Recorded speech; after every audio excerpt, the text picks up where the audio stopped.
Salam alaikum, bienvenue sur Muslim Makers, le podcast pour t'inspirer des acteurs musulmans de notre communauté, apprendre de leurs expériences et développer ton potentiel. C'est en ça que l'association Femina et Doctoress, elle a deux vocations. La première, c'est de réunir les femmes médecins autour des problématiques qui les concernent, donc toutes celles que je viens d'évoquer, que ce soit dans le champ personnel comme privé, administratif, fiscal, formation. Mais aussi, la deuxième chose, c'est de se dire que nous-mêmes, on avait envie d'agir pour la santé de la femme, parce qu'on le voit dans notre métier, elle tend à se dégrader, il y a des déserts médicaux qui s'accentuent. Tu peux suivre les dernières informations du podcast en t'abonnant à la newsletter, au compte Instagram Muslim Makers et en rejoignant le groupe Telegram. Tous les liens sont en description. Bonne écoute. Salam alaikum wa rahmatullahi, man. Wa alaykoum salam. Comment vas-tu? Ça va bien, merci, et toi? Ça va super. Écoute, je suis très heureux de t'accueillir sur le podcast Muslim Makers. Je te remercie d'avoir accepté l'invitation. C'est moi qui te remercie et qui suis honorée de pouvoir faire cet entretien. Merci, Imen. Imen, pour commencer, je vais te demander de nous faire une petite présentation de qui tu es, d'où tu viens et quelles sont tes activités principales actuellement. J'ai 32 ans, je suis maman de deux enfants et je suis médecin généraliste depuis 2 ans et demi. Mhm. J'ai grandi dans les Hauts-de-France, plus précisément à Calais, et depuis quelques années, je suis installée à Lille. Je suis également une des membres fondatrices de l'OMS, l'Organisation musulmane des acteurs de santé, et depuis quelques mois, présidente de l'association nouvellement créée Feminae Doctores, qui est une association de femmes médecins. Voilà pour les grandes Génial. lignes. On va revenir sur tout ça, Inch'Allah. Donc, les études en médecine, les associations aussi autour de la médecine, de la santé. La médecine, ça a toujours été une passion pour toi. Comment est-ce que tu en es arrivé là à devenir médecin? Alors oui, ça a toujours été une passion. La réponse va être un peu cliché, mais quand on est petit, qu'on a des petits rêves d'enfant, que je parlais avec ma grand-mère, Allah yarhamha, euh, elle avait des problèmes de santé. Ça m'avait marqué quand j'étais jeune. Et je lui disais, Yimma, quand je vais grandir, je te soignerai. Je pense que c'est vraiment mes premiers souvenirs où j'ai eu cette vocation de vouloir être médecin.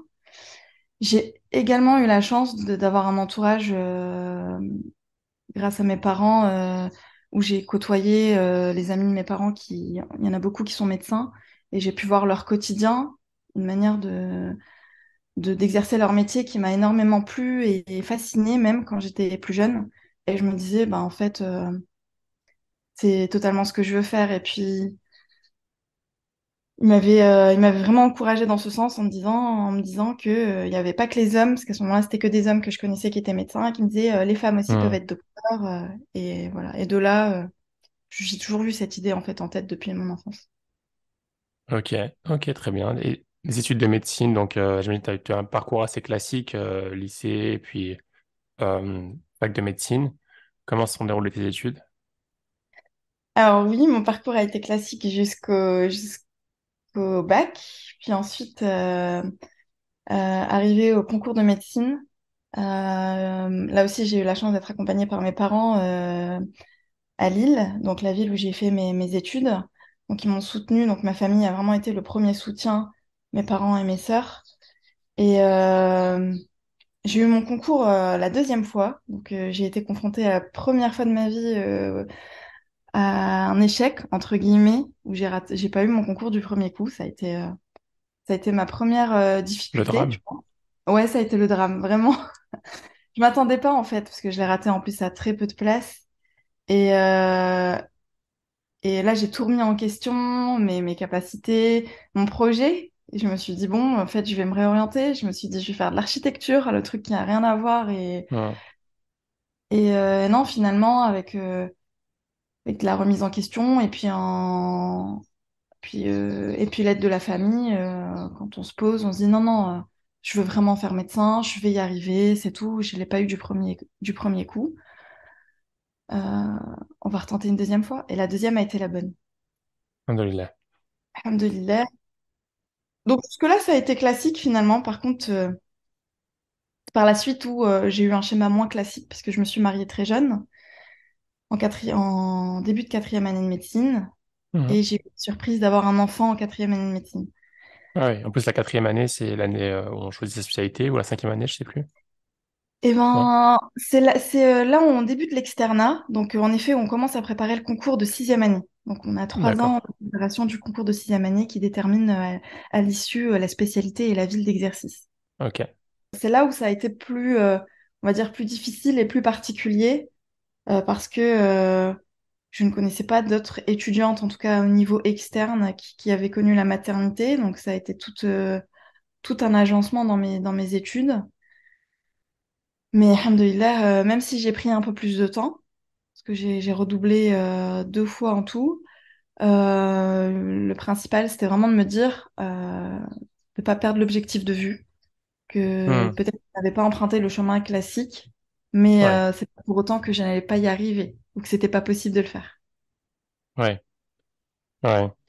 Euh, la difficulté, oui, c'était enfin, de s'occuper de son enfant, d'avoir tout ce chamboulement dans sa vie, avec des études qui sont très chronophages en plus. Bah, c'est ça, en fait, les études de médecine demandent vraiment un investissement à temps plein, que ce soit en termes de stage ou en termes de révision. Mhm. On dédie vraiment, surtout pendant les années de préparation au concours de sixième année, on dédie vraiment normalement tout notre temps libre, les soirées et les week-ends aux révisions. Bah, moi, j'avais un enfant, donc le week-end, c'était avec ma famille et les soirées de maman. Donc, moi, je révisais qu'en journée, quand je n'avais pas stage, ou que le soir de 21 h à minuit.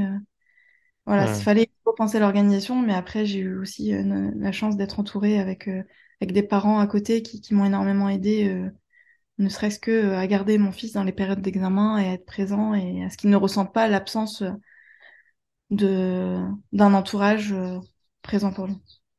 D'accord. Donc ça, c'était... il te restait quoi quand tu as eu ton enfant et tu avais encore 3 4 années d'études, c'est ça, 5 ans? Combien?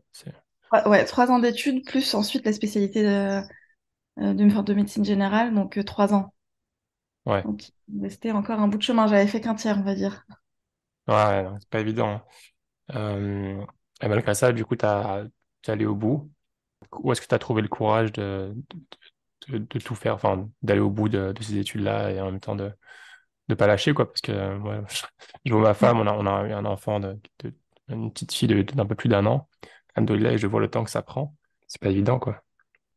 C'est vrai que c'est pas évident, je pense qu'il y a eu plusieurs choses. La première, c'est la volonté de terminer ce que j'ai commencé, la détermination.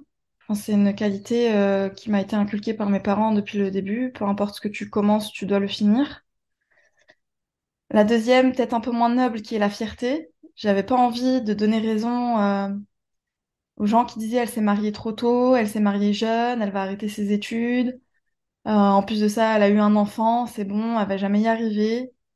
Et je pense que par fierté, j'avais envie de prouver aussi, de dire non, je vais le faire.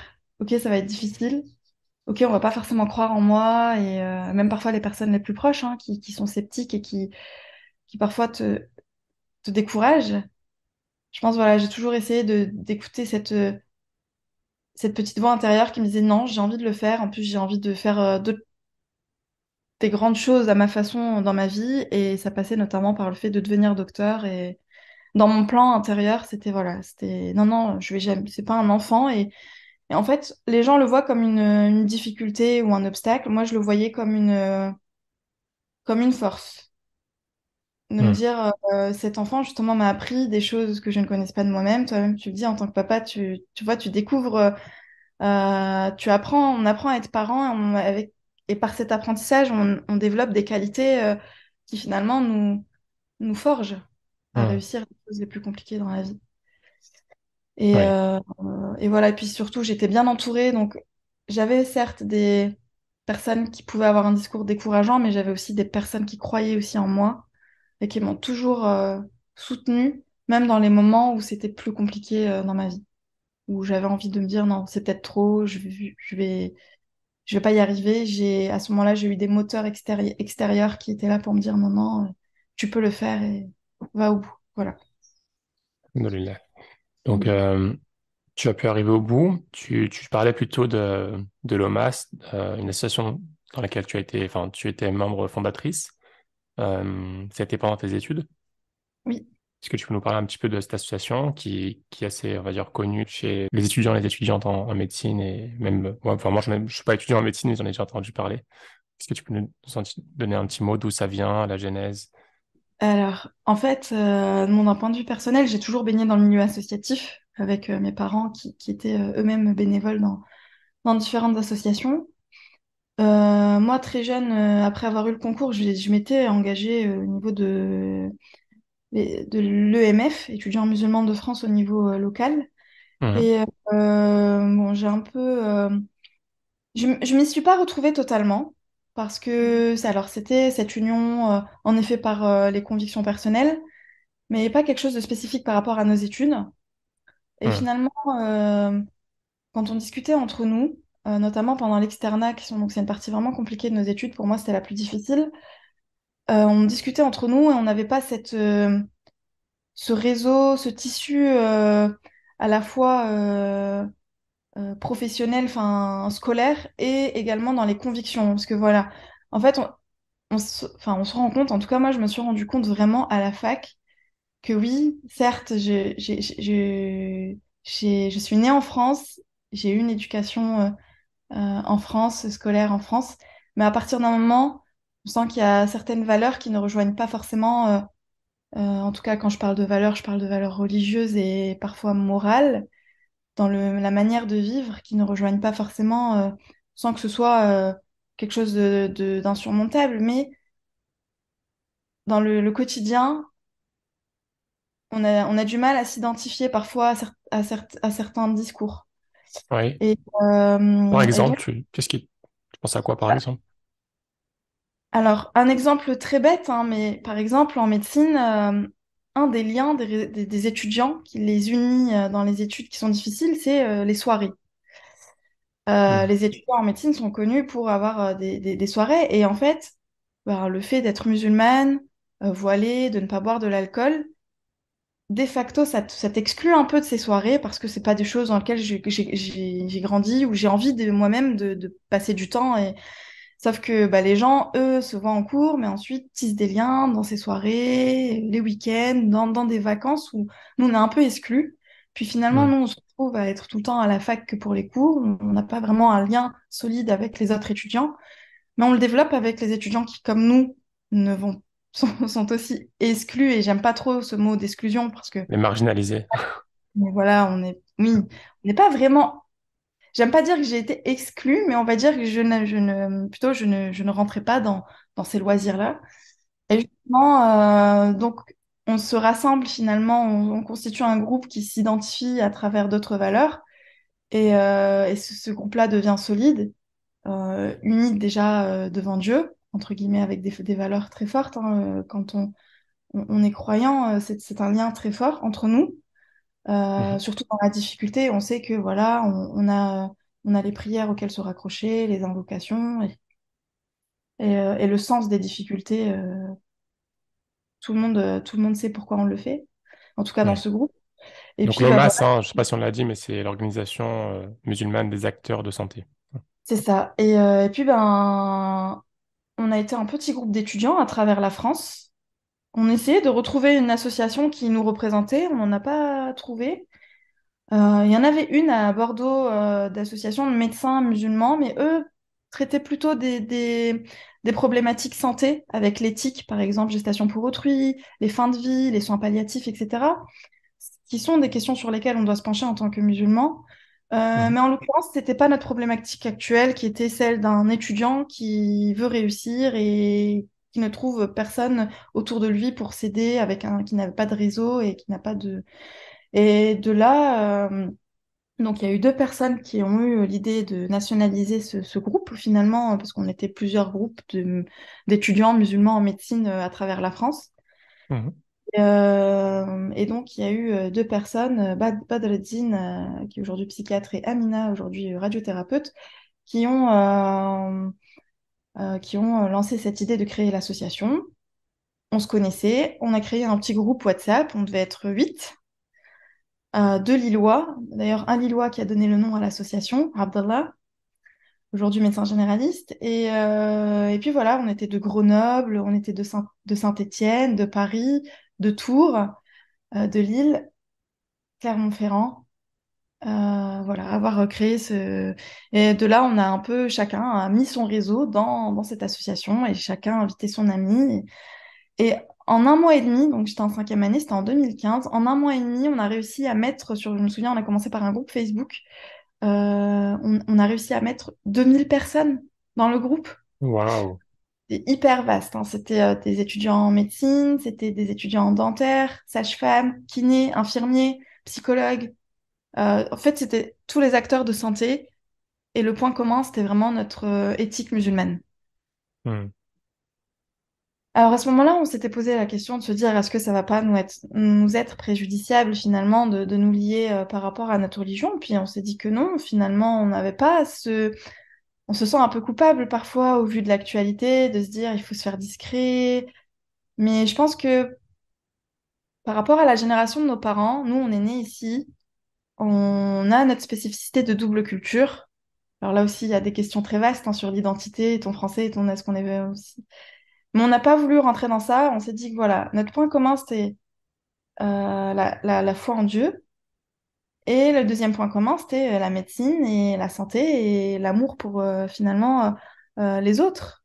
Et les deux étaient absolument pas incompatibles. Et au contraire, c'était des deux liens très forts, finalement, de se lier à la fois pour Dieu et aussi pour l'humain. Et ça Hmm. faisait sens. Et voilà, on a créé le MAS. Très bien. Donc, bon, cette association, donc, elle rassemble les acteurs de la santé musulmans, donc principalement les étudiants ou aussi les professionnels. Non, elle réunit aujourd'hui également les professionnels de santé. Mhm. Euh, alors là, aujourd'hui, 6 ans plus tard, même plus, 2015, je ne sais plus compter, Huit 8 ans, ans, hein. huit Ouais. ans plus tard, euh, l'association, elle est vraiment implantée surtout auprès des premières années, parce qu'il y a premières années, les étudiants jusqu'à la sixième année, où il y a un vrai tutorat, un mentorat des étudiants qui sont en première année de médecine. On les aide à justement à réussir ce concours. Et là, je pense qu'ils sont en train de développer leur pôle professionnel à Hmm. différentes échelles, donc que ce soit pour faire des formations. Alors j'en parle de manière globale parce que je ne suis plus dans l'association depuis quelques années, en tout cas pas en interne. J'assiste toujours à leurs événements, mais en interne, je ne fais plus partie du bureau. Oui. Et donc, quand vous avez créé l'association, l'objectif c'était de rassembler. Est-ce que vous saviez quel type d'événement vous vouliez faire autour de ça? Ou c'était juste histoire de rassembler régulièrement les étudiants, les acteurs de la santé? Est-ce qu'il y avait un objectif derrière? Oui, D'aider les alors premières années peut-être? oui, oui, il y avait plusieurs objectifs, à la fois sur le court terme comme le moyen et long terme. Sur le court terme, c'était vraiment d'être à échelle individuelle, une présence, un soutien et une oreille vers qui se tourner en cas de difficulté pendant nos études compliquées. Et de se dire qu'on n'était pas seul, parce que oui, tous les étudiants n'avaient pas la chance d'avoir forcément des amis avec qui être pendant ces études. Mais la volonté, la vision sur le long terme était quand même plus large. Elle a vraiment été de constituer une sorte de force. Euh, J'aime pas utiliser le mot élite, mais j'ai envie de dire plutôt un groupe intellectuel qui peut se mobiliser sur les grandes questions de santé publique, mais aussi d'être une sorte une des références et une des voix de la communauté musulmane, et surtout de montrer que, sans vouloir montrer patte blanche parce qu'on n'a pas à se justifier, mais de se dire que voilà, la communauté musulmane en France, elle n'est pas constituée que de ce qu'on peut montrer dans les médias, à savoir les personnes problématiques qui, euh, qui sont dans la délinquance ou qui sont les choses auxquelles on voudrait nous réduire.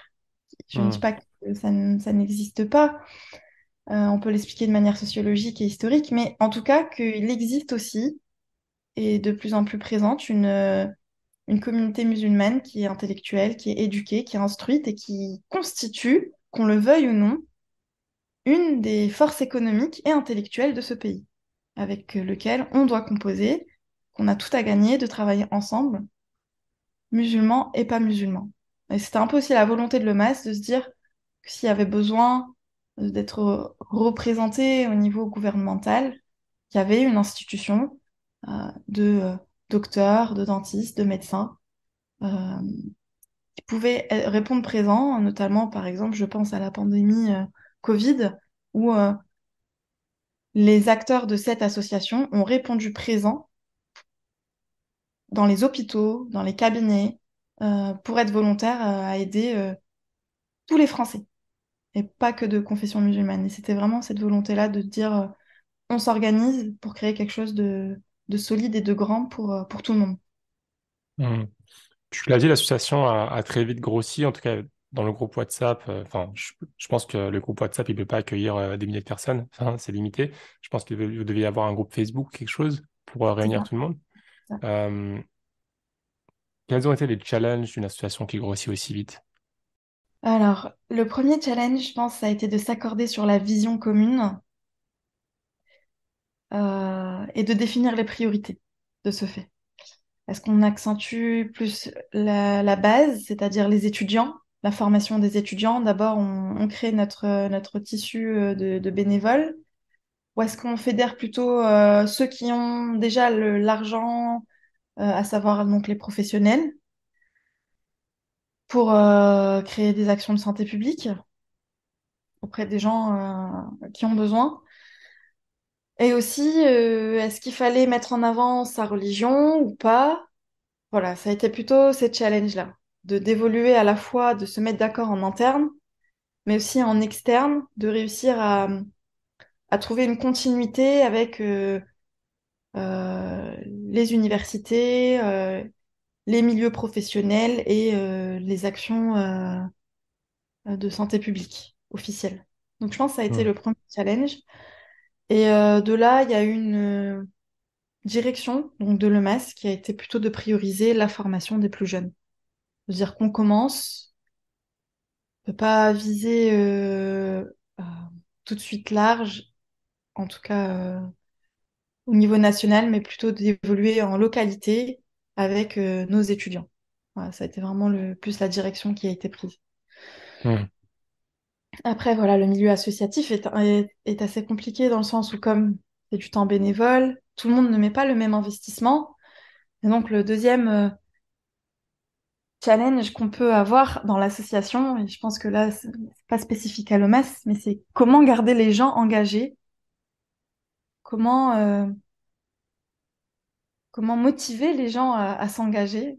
Et ça, c'est le deuxième gros challenge de l'association. Parce qu'en plus de ça, c'est des études qui sont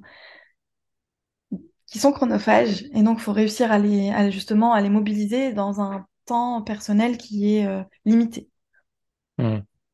Et tu penses que du coup, l'OMAS a réussi à dépasser ces challenges? Dans un sens, oui, parce que l'association est toujours présente 8 ans après. Et pour ça, on peut vraiment les féliciter. Hmm. Euh, elle est ancrée dans certains territoires depuis 2015 sans faillir, avec des localités qui rassemblent des dizaines et des dizaines, si ce n'est même centaines, je pense à Paris par exemple, de membres actifs avec des projets mensuels et réguliers. Après, d'un point de vue extérieur, et je le dis avec beaucoup de... parce que j'aime cette association et que j'ai envie de la voir réussir. D'un point de vue extérieur, maintenant que je n'y suis plus, donc c'est un peu facile de parler parce que je ne suis pas dedans à vivre les difficultés, Hmm. mais j'aurais aimé qu'elle ait plus d'impact pour les patients, notamment, mais aussi de manière officielle, qu'elle soit plus reconnue comme moyen d'action en termes de santé. Là, elle n'a pas encore une portée, elle n'est pas encore reconnue au niveau national comme association qui, qui a une portée de santé publique et vers lesquelles les dirigeants peuvent se diriger. On n'est pas Ouais. encore arrivé à cet exemple. Et je pense qu'une association comme le MAS a comme vocation à tendre vers ce genre de modèle d'action. Hmm. Est-ce qu'il y a eu des conséquences à s'afficher pleinement en tant qu'association musulmane Oui, au niveau des universités, au niveau de plein de choses? Est-ce qu'il y a eu des conséquences négatives, positives? oui, oui, bah déjà d'être tout de suite, on est méfiant. Avant de voir les acteurs de santé, on voit d'abord le musulman. Et la question d'ailleurs d'enlever le M de l'OMAS a été posée. Elle s'est Hmm. posée dans l'association. Parce que déjà, on est taxé de communautaire. Et aussi, malgré nous, et on n'attire pas forcément les gens qui ne sont pas de confession musulmane. Parce qu'ils pensent qu'ils ne vont pas se retrouver dans l'association. Et puis aussi, par rapport au contexte médiatique et ce qui a pu se passer ces dernières années en France, bah, l'association, elle est surveillée par le gouvernement.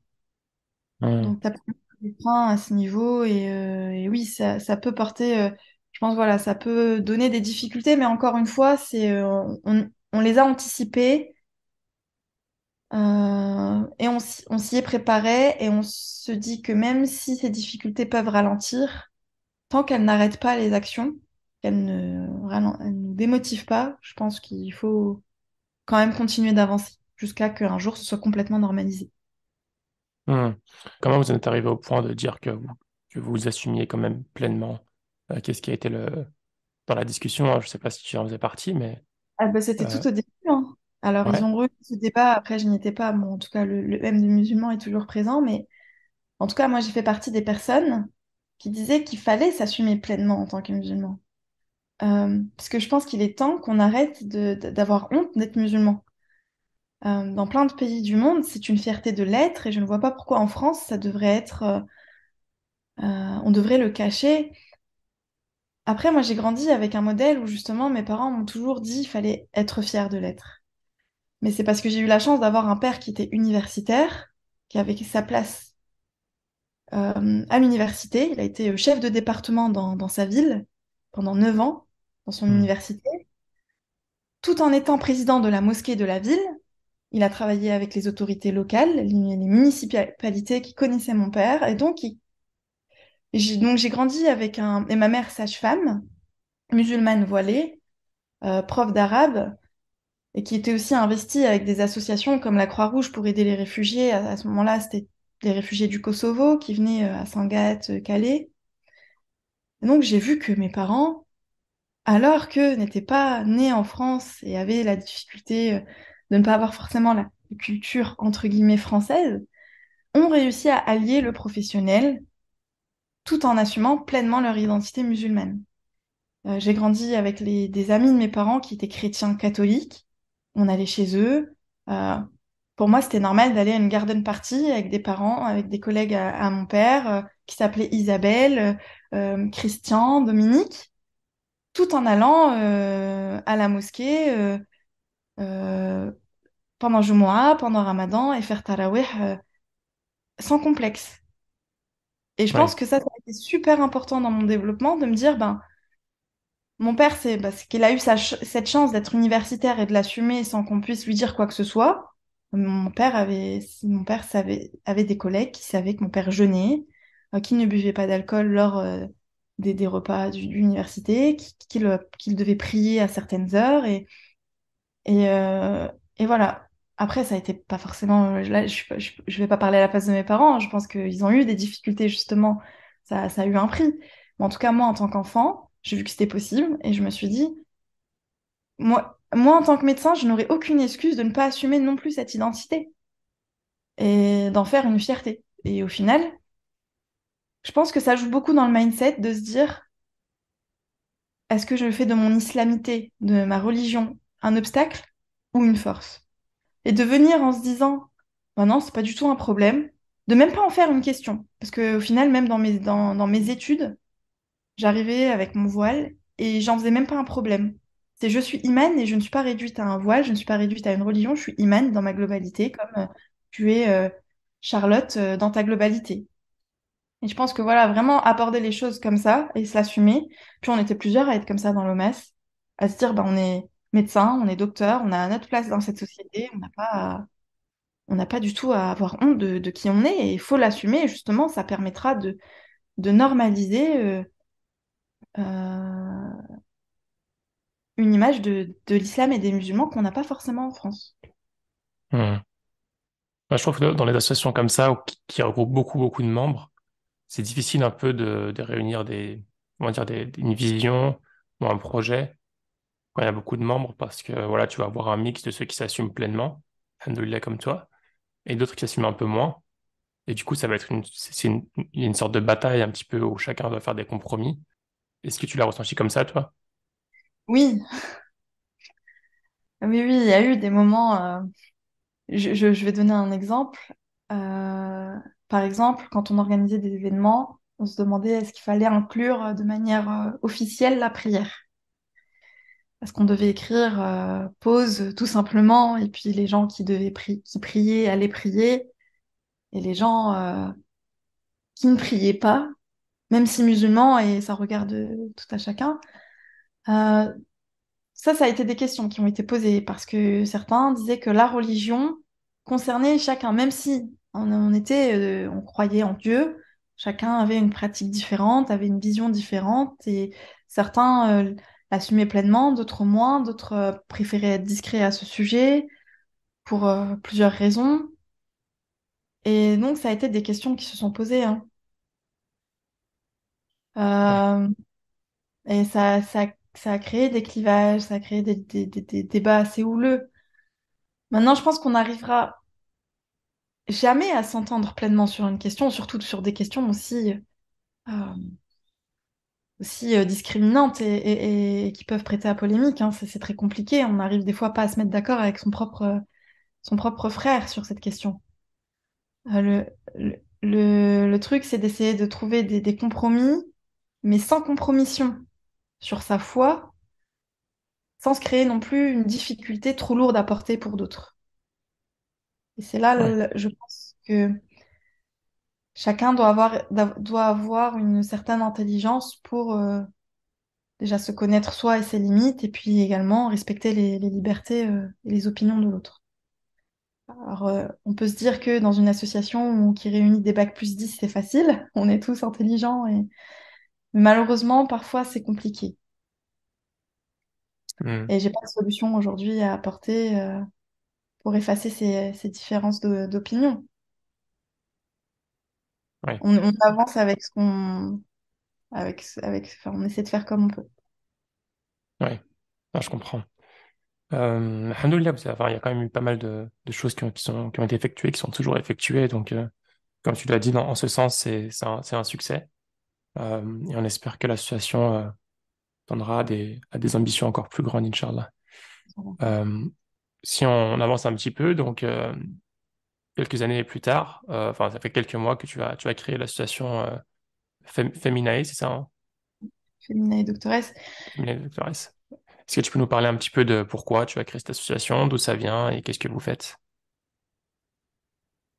Eh bien, j'ai mis en pause mon travail donc de l'OMS, mon engagement au niveau de l'OMS, pour me dédier à ma vie personnelle et à mes études. Et, mais j'ai gardé ce lien avec mes collègues femmes docteurs. J'ai un tissu assez solide et de confiance à Lille de femmes docteurs. Et une des raisons pour laquelle j'ai réussi mes études, c'est aussi grâce à elles, à ces femmes docteurs qui m'ont soutenue et qui ont été présentes pendant mes études. Et ces femmes-là, ces docteurs-là, aujourd'hui, je les remercie énormément, qui ont fait partie de ma vie. Et donc, on avait un réseau pendant nos études, donc l'externat, pendant le concours, au-delà de l'OMS, mais aussi après, pendant l'internat. Et puis, parmi ces femmes, il y avait des femmes qui se sont mariées, qui ont eu des enfants, et qui ont connu les mêmes difficultés, à savoir d'être une femme d'origine étrangère, d'être une épouse et une mère, et de combiner toutes ces spécificités ensemble, c'est pas forcément évident. Déjà, être une femme, c'est pas facile. D'être une femme d'origine étrangère en France, c'est pas facile. D'être une femme voilée, c'est pas facile. D'être en plus une mère qui travaille, c'est pas évident. Et en plus d'être médecin, c'est toutes des difficultés qui s'accumulent. Et on s'est rendu compte que finalement, des fois, on se sentait vraiment toujours cette question de ce qui avait déjà motivé le MAS à l'époque, c'est toujours cette question de se dire, ben, par moments, on se sent seul. Et grâce à ce groupe, on ne l'est plus. Et de fil en aiguille, ce groupe WhatsApp, depuis 2017, s'est construit. Chacune a ajouté une amie parce qu'on avait des discussions quotidiennes, vraiment quotidiennes, sur nos difficultés. Et puis les discussions, elles étaient très variées. Ça allait de les filles, c'est compliqué en ce moment avec le voile en stage, mais aussi, j'ai pris cet exemple volontairement euh, clivant.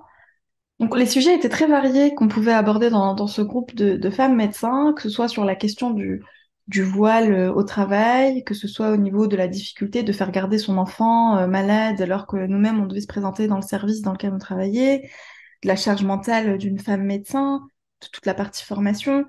Et ces questions, elles étaient quotidiennes dans ce groupe. Mais aussi, on discutait de nos cas cliniques. On avait des difficultés face à un patient, face à une difficulté. C'est un métier qui peut être lourd en termes de responsabilité, de culpabilité aussi. Et on en discutait. Et finalement, ce groupe représentait une soupape de nos difficultés quotidiennes. On se retrouvait. Et ça s'est matérialisé du groupe virtuel à travers la France. On est passé à des rencontres en présentiel. À tel point où, quand il y en avait une qui avait un congrès dans une ville, dans le sud, dans le nord, à Paris, on se retrouvait même dormir l'une chez l'autre. Vraiment, il y a eu des amitiés qui se sont créées grâce à ce groupe, des amitiés solides, au-delà de de la sororité et de la profession. Il y a vraiment eu un lien qui s'est tissé. Et on s'est dit que finalement, bah, en médecine, en tant que femme, donc là je parle en tant que professionnelle, on n'avait pas d'interlocuteur. On a des syndicats, mais finalement les syndicats sont pas spécifiques sur nos questions à nous. Même sur les questions de maternité, ils sont peu présents. Je vais citer un exemple qui m'a marqué dans ma vie personnelle et qui fait que cette association est née. En partie, j'étais en stage, j'étais interne. Donc interne, c'est qu'on est déjà, on est médecin, on a choisi la spécialité. Donc en l'occurrence, moi, je suis médecin généraliste. Et j'étais en stage de pédiatrie. C'était un stage très compliqué parce que, bon, déjà, il était loin. Bon, ça, l'internat, je l'ai fait un peu loin par rapport à mon domicile. Et le stage était compliqué parce que c'était du temps plein et en plus du temps plein, on devait faire des gardes et on avait une ou deux gardes par semaine en plus de notre temps de présence. Donc j'étais à entre 50 et 70 heures travaillées par semaine, sachant que j'avais deux enfants. Hmm. Euh, ma fille malade, elle est asthmatique et était bébé à ce moment-là et elle m'a fait une forte crise. Elle était vraiment malade et j'ai dû la garder. Euh, je préviens mon service et je vais chez le médecin et je demande un certificat enfant malade. Donc, donc je dis bien, j'étais en pédiatrie, donc avec des pédiatres. Ouais. J'étais maman et qui soignaient des enfants. Et quand je leur donne le certificat, j'appelle donc ma responsable en disant, voilà, j'ai le certificat enfant malade. Là, pour ces 2 jours, je ne pourrai pas être présente dans le service. Et la pédiatre qui m'appelle, que j'ai au téléphone, est à mi-temps et a 4 enfants. Et elle me dit d'une violence sans nom, tu es interne, ça n'existe pas les jours enfants malades pour vous. Quand tu reviens lundi, tu poses. Ah oui, en plus j'étais de garde ce week-end-là, donc j'allais quand même faire ma garde du samedi. Mais elle m'a dit quand tu reviens lundi, tu poseras tes 2 journées comme des journées sur tes congés. Moi, en tant Hmm. que étudiante qui reçoit ça en pleine face, ça a été d'une violence. Déjà d'une ingratitude sans nom, parce que je suis là pour pallier à un sous-effectif dans le service et je fais 70 heures. Je ne dis rien parce que je suis interne, que je suis en formation, que je ne peux pas vraiment dire quelque chose. Je suis en bas de l'échelle. Je le fais. Et quand je vous demande 2 jours parce que ma fille est malade et en plus de ça, j'ai pas menti, je veux dire, j'ai pas été chercher un arrêt maladie pour moi, j'ai été chercher un congé malade parce que c'est ma fille qui est malade, j'ai eu un justificatif médical. On me dit que c'est sur mes congés et qu'en tant qu'interne, ça n'existe pas. Et je me dis, mais c'est pas normal. Et puis là, j'appelle l'hôpital, je leur dis, c'est vrai, ça n'existe pas.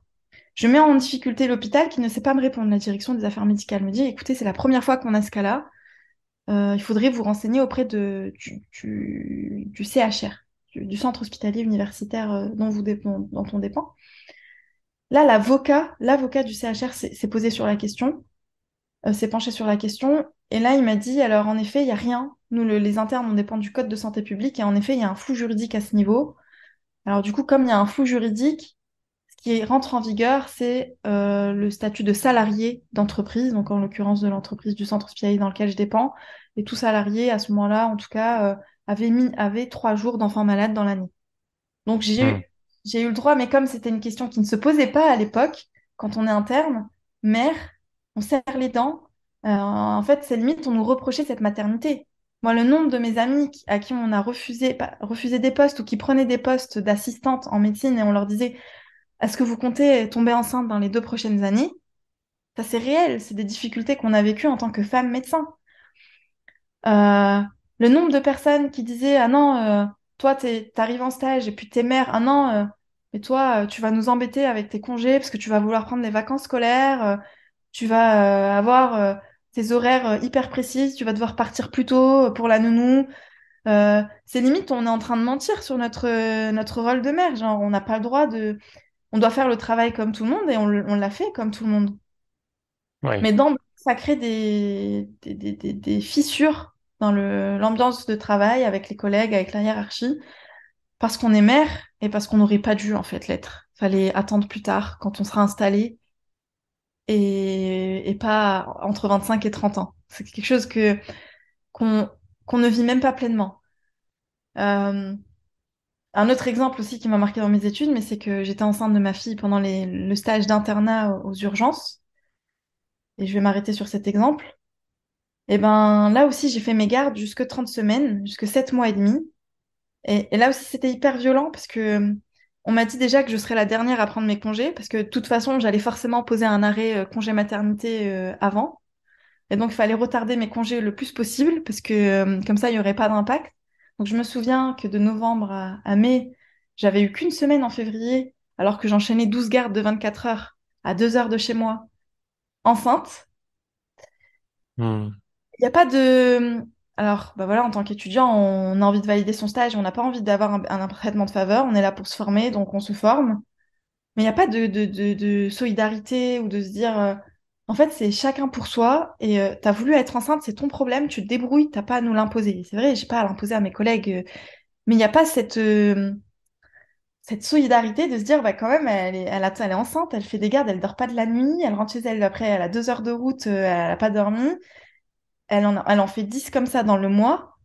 Pendant les congés des autres, du coup, des fois, c'était mon rythme, c'était garde, repos. Je rentrais chez moi, il était 13 heures. Je reprenais le lendemain à 6 heures du matin, je repartais. Et j'en enchaînais 4 comme ça parce que c'était les congés de Noël et qu'il fallait être là à Noël et au Nouvel An. Et en fait, tout ça, mais on serre les dents et on n'a personne avec qui en discuter. Et c'est un milieu hyper violent parce qu'on pense qu'on est avec des médecins et finalement, on se rend compte que quand on est nous-mêmes dans nos difficultés, on n'arrive pas à éprouver de l'empathie pour l'autre. Et c'est de Ouais. là finalement que ce réseau il est né. C'est de ces difficultés de se dire qu'on n'était pas seul à vivre ça. Le nombre de personnes, moi quand je parle de ça, on a l'impression que c'est effarant quand j'en parle. Mais non, parce que toutes mes copines qui sont dans le milieu, qui sont médecins, elles ont vécu des scènes tout aussi violentes et pires. Il y en a qui sont isolées, qui n'ont pas de parents à qui confier leurs enfants, qui se retrouvent avec un budget nounou qui représente la moitié, qui représente autant que leur loyer, qui se retrouvent des mères célibataires à gérer toutes ces difficultés. Et en fait, de là, l'association, finalement, elle est née. On s'est dit, bah, on a quelque chose de solide, qui est informel. On peut en faire quelque chose qui peut vraiment aider les femmes médecins. Et là, la religion, elle n'était pas omniprésente par rapport à l'OMAS. Là, notre difficulté, c'était vraiment en tant que femme et en tant que femme médecin.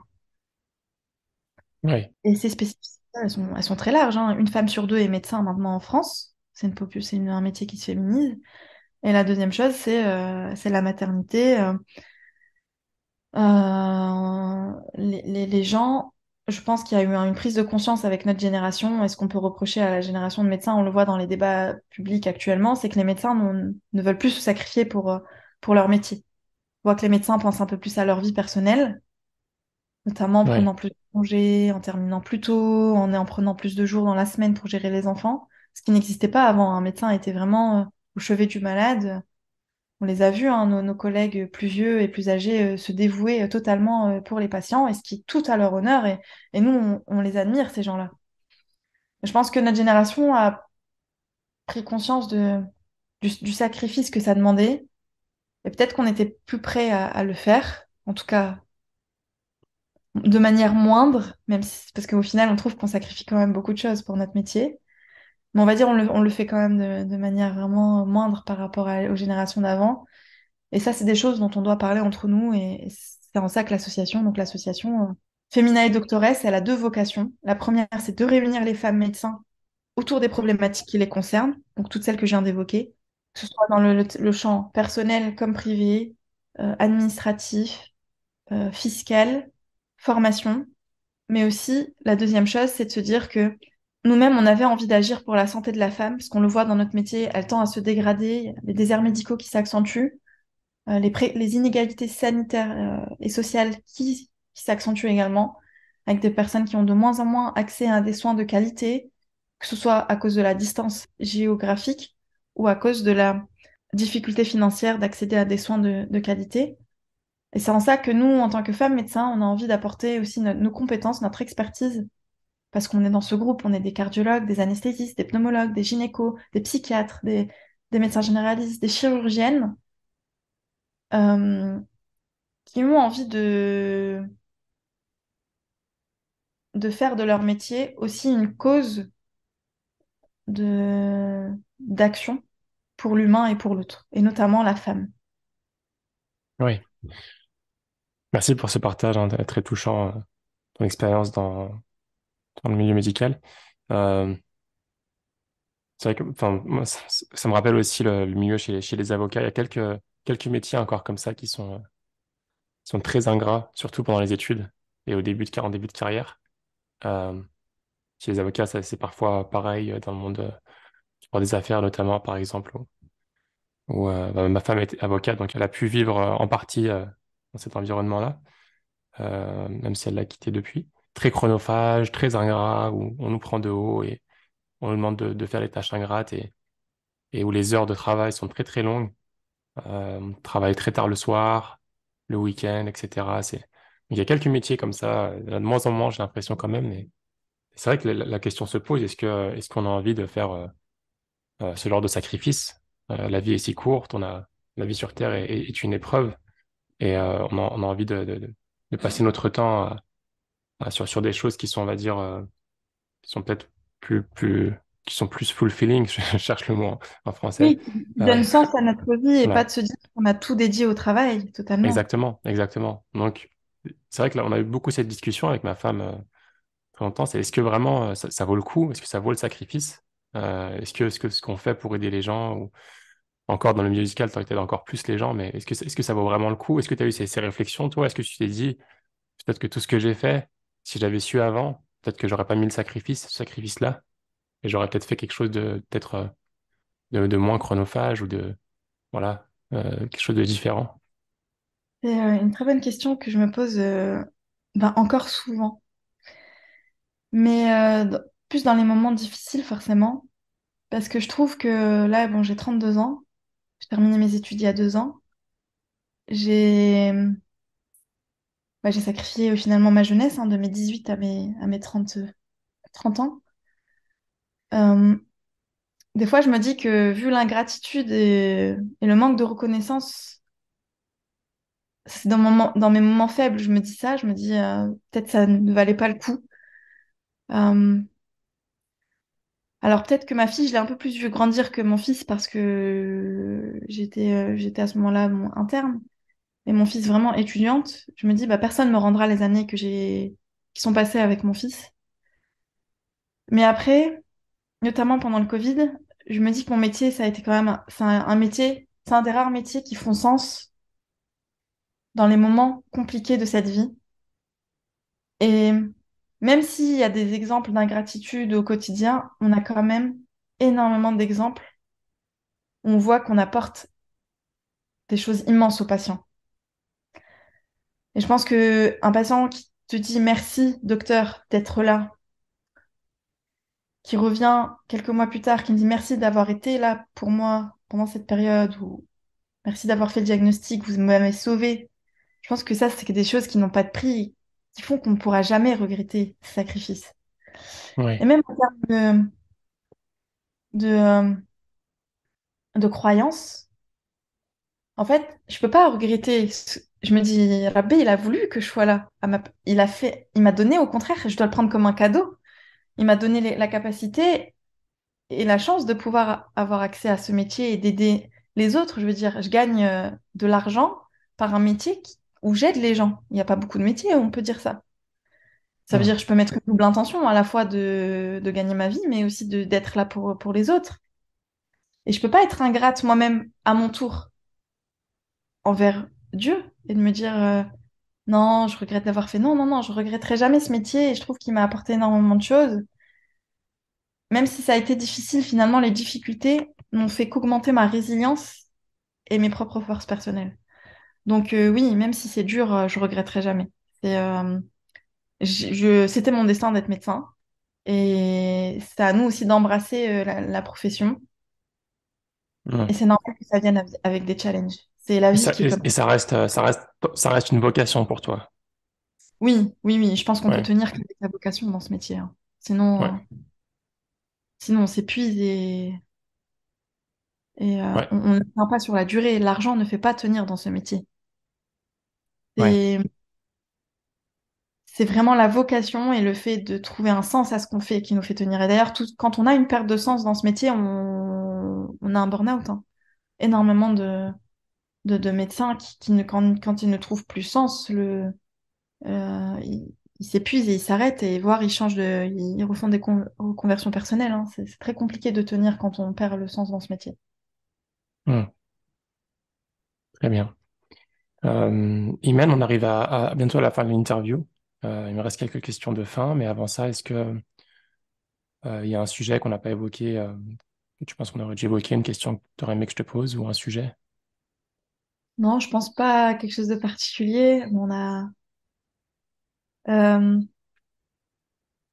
juste quand on me demande justement comment je fais au quotidien, parce que là aujourd'hui, donc depuis 3 ans, je suis une maman solo et médecin et engagée encore. Comment je fais?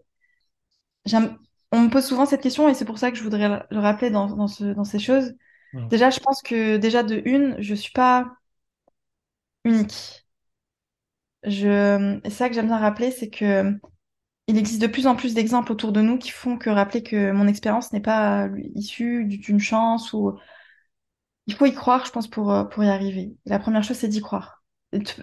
Comme je disais tout à l'heure, ne pas se mettre d'emblée des obstacles psychologiques en disant ça va être dur, etc. Genre, je suis une femme voilée, je suis pas réussir en France, etc. Non, faut s'enlever ces barrières mentales qu'on se met et y croire. Déjà, c'est la première chose, je pense, pour réussir dans la vie. La deuxième, c'est ne jamais perdre de vue qu'on fait ça pour Dieu. Et je pense que vraiment le succès chez quelqu'un, c'est de se dire qu'il fait ça pour Dieu parce que les gens seront toujours ingrats et jamais reconnaissants à la hauteur des sacrifices qu'on a pu mettre. Même dans nos Hmm. propres proches, même nos propres enfants, nos propres soutiens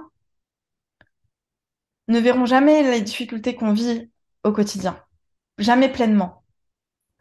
Et je pense que des fois, les gens sont en souffrance parce qu'ils ont l'impression de ne pas être validés ou pas reconnus dans ce qu'ils vivent, etc. Et je pense que tant on a ce prisme d'essayer cette validation par les autres, on sera en souffrance.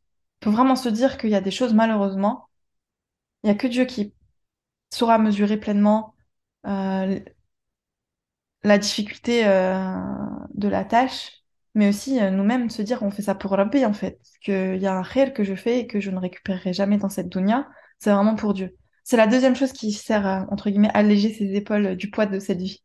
Hmm. La troisième chose qui a été déterminante pour moi, et en ça je remercie déjà mes parents parce que ça a été ceux qui m'ont fait baigner dans un milieu, c'est l'entourage, c'est savoir s'allier des bonnes personnes.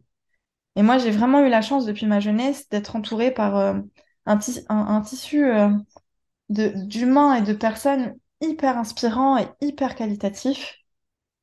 Euh, donc au début avec les amis de mes parents et puis moi-même ensuite, bon bah avec la vie, on apprend à choisir, sélectionner ses amis.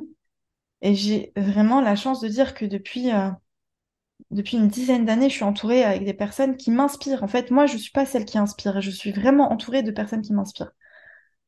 Et je pense qu'il ne faut pas sous-estimer l'impact que peut avoir justement un entourage qualitatif, qui te motive dans ce que tu fais, qui ne te décourage pas. Parce que j'ai rencontré malheureusement des personnes qui m'ont découragée. Euh, et voilà, il faut vite les virer, entre guillemets, de son... et rester vraiment avec des personnes qui nous inspirent à faire plus, à faire bien, et à pas être dans des questions superficielles de la vie, parler des commérages, des histoires de personnes, mais vraiment parler d'idées, parler de choses à faire, parler... Et je pense que c'est hyper important dans la réussite. C'est ce qu'il faut essayer de réussir à transmettre autour de nous. Et je pense que Ouais. c'est comme ça, avec l'effet domino, qu'on arrivera à créer des énergies et des environnements dans lesquels on évolue pour le bien et dans la réussite. Voilà. Je Je te pense que remercie, c'est... Iman. Je suis tout à fait aligné avec ce que tu viens de dire et je te remercie. Euh, Iman, quelles sont les compétences ou quelle est la compétence, pardon, je reformule, quelle est la compétence ou quelles sont les compétences qui te sont le plus utiles au travail ou dans la vie de tous les jours? Euh, je pense que la première, c'est la sincérité, d'être entier avec les gens, sans calcul. Je pense en tout cas, c'est ce qui me décrirait. D'être serviable, bon, pas trop, mais en Hmm. tout cas, d'être là pour vraiment pour l'autre et pas d'être dans le calcul et dans l'intérêt. Ouais, Et puis aussi la rigueur. Je pense que la rigueur et la constance, c'est ce qui fait qu'on est, on est professionnel, on est, et puis la curiosité. On est dans un métier où il faut se former, c'est important d'être curieux, pas que dans son domaine, mais d'être polyvalent. Voilà, je pense que c'est les trois qualités qui font que ça me permet de faire ce que je fais aujourd'hui. très bien. Quelle est la chose que tu préfères dans ton travail? L'inattendu des rencontres et des relations. Des- Je vois des personnes différentes tout le temps. J'ai des expériences différentes tout le temps. C'est pas un métier où et je rencontre des personnes inattendues et des fois j'apprends par des personnes dont je ne pensais pas qu'ils m'apporteraient et finalement c'est les personnes qui m'enrichissent tous les jours, ouais, au travail. Hmm. Est-ce que tu as une routine ou plusieurs routines régulières qui t'aident à progresser ou bien à avoir l'énergie au quotidien? Alors, j'ai pas de j'ai pas de routine parce que je suis quelqu'un qui a du mal à avoir des routines, se ranger dans une routine, mais plutôt des choses que je fais qui me permettent d'être efficace dans mon quotidien. Bon, je parle pas de l'aspect religieux avec les prières et ça, c'est quelque chose qu'il faut avoir parce que ça nous donne une discipline. Je pense que c'est la meilleure leçon pour avoir la discipline. Je pense que c'est les prières. Bon, c'est sa pratique de manière générale religieuse, mais en dehors de ça, ça va être cliché, hein, mais moi, je suis quelqu'un de hyper rigide sur mon emploi du temps. Donc, j'aime bien planifier les choses sur le court terme, le moyen terme et sur l'année. Donc, je me fais toujours des sessions. Qu'est-ce que je fais? C'est quoi mes objectifs demain? C'est quoi mes objectifs ce mois-ci? C'est quoi mes objectifs cette année? Je veux être où dans 5 ans? Je veux être où dans 10 ans? Hmm. Construire ces objectifs dans 10 ans, il faut déjà les avoir construits dans le quotidien. Donc, des fois, quand je vois que ça va plus, je me fais un petit reset. Je me dis, oula, je perds pied. Qu'est-ce que je n'ai pas fait? Et je me recanalise, je me recentre. Et je me dis, allez, pour repartir, t'as ça à faire. Donc, vraiment, je pense que la clé de mon succès, c'est vraiment de me fixer des échéances, là où je veux être.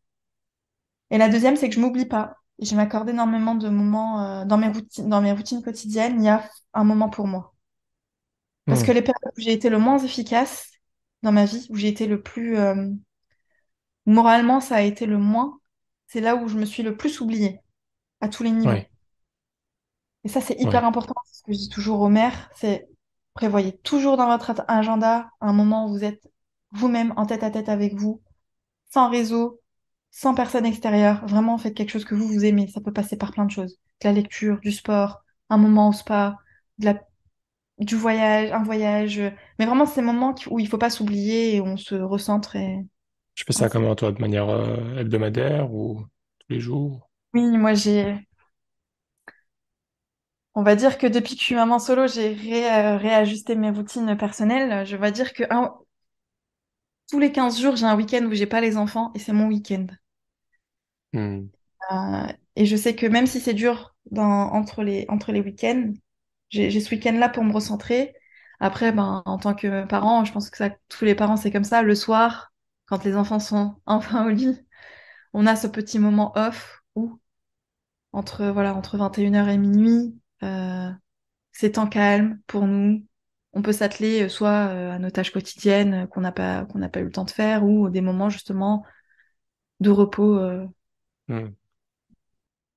Et si je reviens sur le planning, enfin la planification des objectifs, tu t'organises comment pour faire ça? Tu te poses tous les mois, enfin, pour les tâches long terme. Ouais. Alors moi, je me fais 2 moments dans l'année symboliques où je fais mes objectifs sur le moyen et long terme. Mhm. Le premier moment, c'est le Ramadan. Pour moi, c'est le moment de remise en question de l'année écoulée et qui est re- un très bon nouveau départ, entre guillemets, annuel. Et en plus, on met les batteries, on recharge les batteries. Et le deuxième moment symbolique, c'est l'année civile. Donc fin décembre. C'est ça. Fin décembre, Ouais. janvier, on se dit, c'est quoi les objectifs? Alors des fois, il y a aussi le troisième moment, c'est l'année scolaire. Ouais. C'est des moments clés où là, je remets en perspective un petit peu, je refais le point et je vois si je suis toujours sur la lancée que je me suis fixée quelques mois auparavant. Ouais. Ensuite, je me fais toujours, moi je fonctionne par planning mensuel, pas par planning hebdomadaire. Moi depuis quelques années, ça fait de faire, je pense, depuis que je suis maman, hein, en fait, où j'ai dû complètement me réorganiser. Ça doit faire ouais, bientôt 10 ans que je m'organise comme ça. J'ai une vision très visuelle, très schématique de mon planning mensuel. Que vraiment, j'ai une vue sur mon planning et je vais pouvoir voir les semaines où je vais être plus productive en termes perso ou d'autres où je vais être plus dans mon travail, dans ma thèse. Et chaque dimanche, enfin, finalement, chaque semaine, je me dis, ah ok, cette semaine, j'ai ça à faire. Alors moi, j'aime pas me stresser en me disant, aujourd'hui, je dois faire ça. Hmm. Parce que j'ai remarqué que avoir ma to-do list du jour, ça me stressait plus qu'autre chose. Parce que quand je m'endormais pas bien. Je me disais que ma journée n'a pas été productive.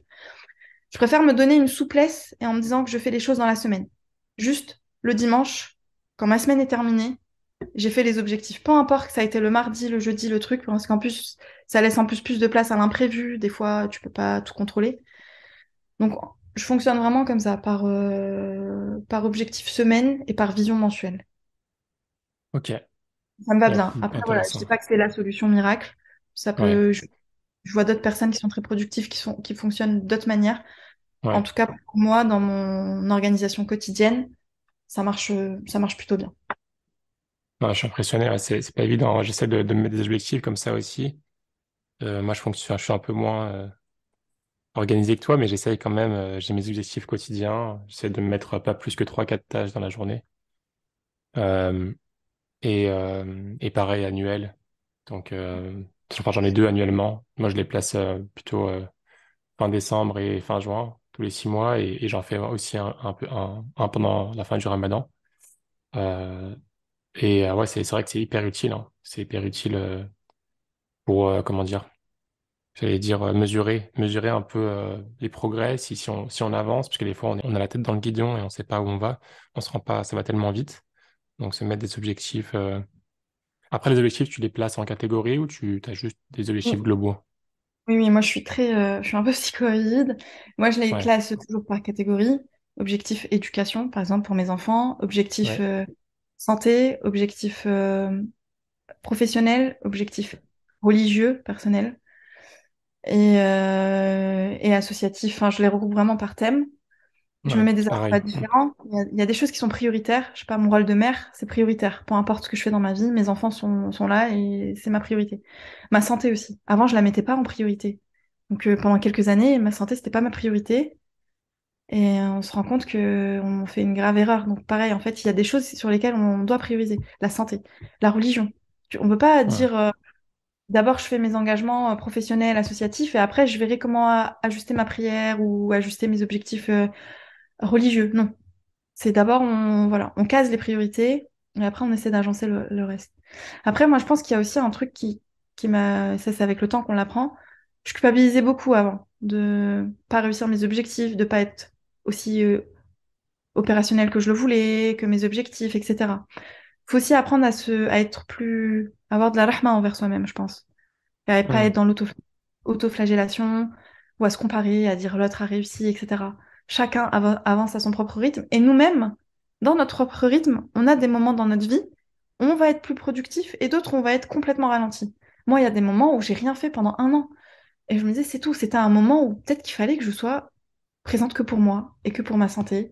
Et ça a été le seul objectif de cette année. J'ai rien fait au niveau professionnel qui soit, qui soit valeureux ou au niveau associatif, etc. Il faut savoir, je pense, au contraire, c'est même sage de se dire, il y a des moments, je dois reculer pour plus tard être mieux, pour être plus productif. Parce qu'il faut avoir un agenda sur le long terme.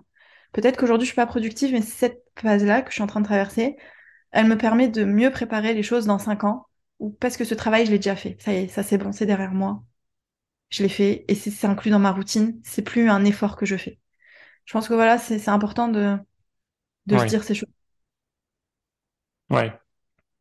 Non, non, c'est hyper intéressant et je pense que j'allais dire tout le monde devrait le faire, mais enfin, chacun s'organise comme il veut, mais en tout cas pour moi et pour toi, visiblement, ça a l'air d'être très utile.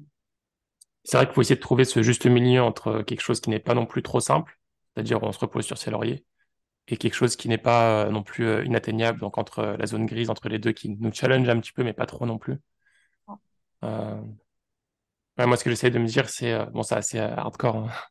C'est si je devais mourir dans les 6 prochains mois, quels sont les objectifs avec lesquels je serais aligné et que je pourrais justifier, en fait. Et sans forcément mettre la barre trop haute, mais rester challengeant et garder une flexibilité, mais juste avoir une direction, en fait, savoir où je vais, quoi. Je pense que c'est important. Ouais, Euh, totalement. Est-ce que tu as une recommandation de livre, de documentaire, enfin, n'importe quelle référence qui récemment t'a marqué ou que tu as apprécié? Euh, j'aime bien lire les figures inspirantes. Mhm. En fait, me dire que ça a déjà été fait, ça m'inspire. Euh, Il y a le livre Les femmes d'islam. Je crois que c'est Les femmes d'islam qui est très intéressant à lire. Mhm. Après, j'aime bien lire les livres sociologiques, donc je peux citer tout ce qui est... J'aime bien comprendre le monde qui nous entoure, et ça permet d'être plus tolérant. Bourdieu, Hannah Arendt, c'est des Oui. lectures que j'aime beaucoup. Ah, tu peux donner un titre. Je trouve Femme d'Islam, anthologie des grandes dames de la civilisation musulmane, c'est celui-là? C'est De ça, Issa Meyer. Ok. Ah, Issa c'est ça. Meyer.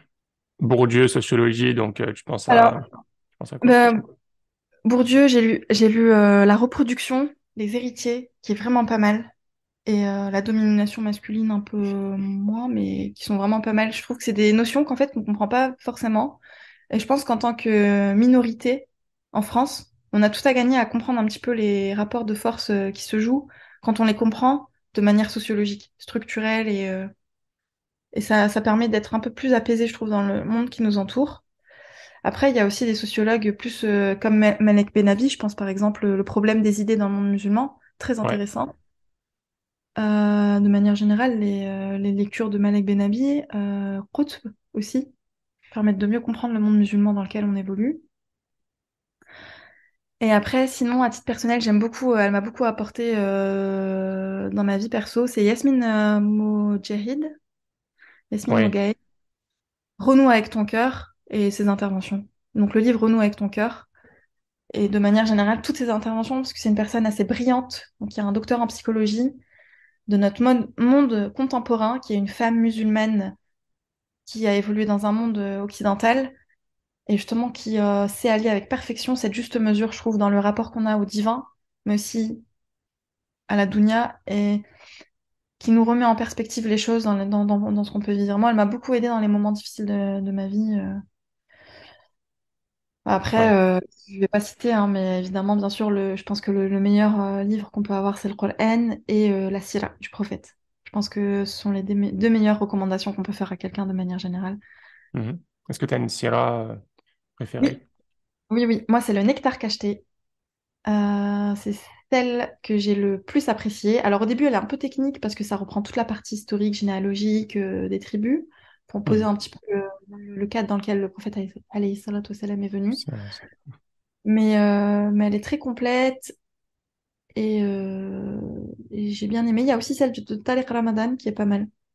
La vie du Mhm. prophète Mohammed, qui elle est plus dans un sens philosophique Oui, euh, et qui est plus abordable, on va dire, si on veut commencer par une tirage.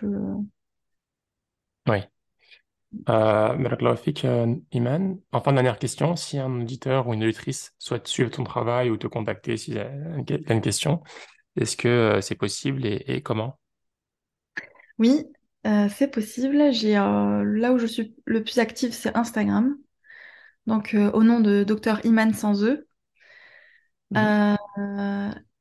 Euh, j'ai un compte Twitter également du même nom et une chaîne YouTube du même nom. La chaîne YouTube en ce moment, elle est pas fonctionnelle, mais j'avais commencé un peu comme toi d'ailleurs une série d'interviews de femmes musulmanes de France, où Ouais. justement je les questionne un petit peu sur leur parcours. Et sinon, ouais, c'est déjà voilà, Twitter, YouTube et Instagram. Mais je suis le plus active, c'est sur Insta. Ok, bah écoute, en tout cas, c'était un plaisir de t'accueillir dans le podcast, Iman. C'était des échanges très intéressants.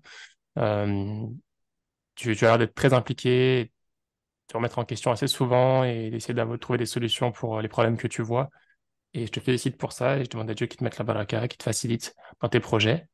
Mm. J'espère que ta nouvelle association euh, perdurera et grandira et aura un maximum d'impact, Inch'Allah.